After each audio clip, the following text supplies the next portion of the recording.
This video shows the end result of one of my biggest projects I've ever taken on, rebuilding the 4056 diesel engine in my Mitsubishi Challenger.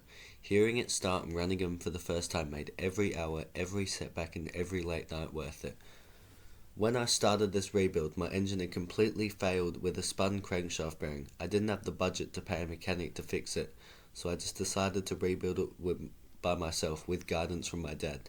I've done basic maintenance before on different cars, but this was on a whole new level. At first it felt intimidating. There were hundreds of parts, each needing to go back perfectly. One of the first strategies I used was organisation. I photographed every single part of the engine before taking it out to know where each part goes back. While my engine block was away getting resurfaced and honed at Rick Corbett's engine reconditioning, I couldn't work hands-on. So I used that time to study YouTube tutorials and online forums.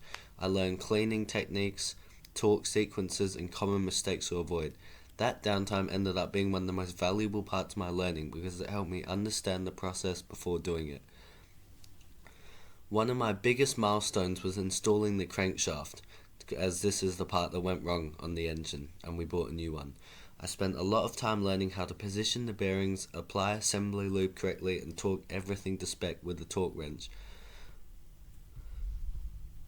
The next major step was installing the pistons and the cylinder head.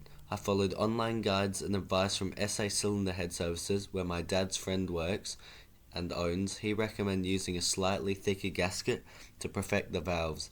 That professional insight saved me from a lot of more expensive damage later on.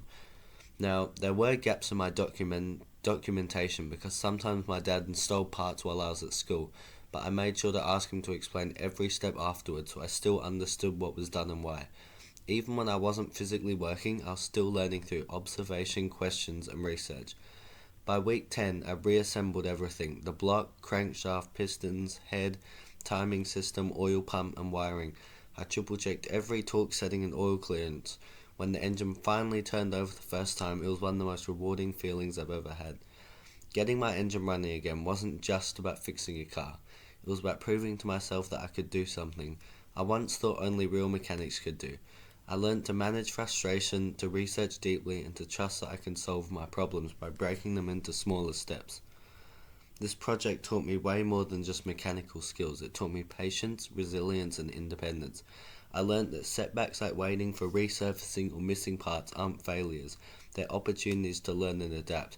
Because I thought I was going to fail in the moment and was really stressed, but it all ended up working out and I got my car finished.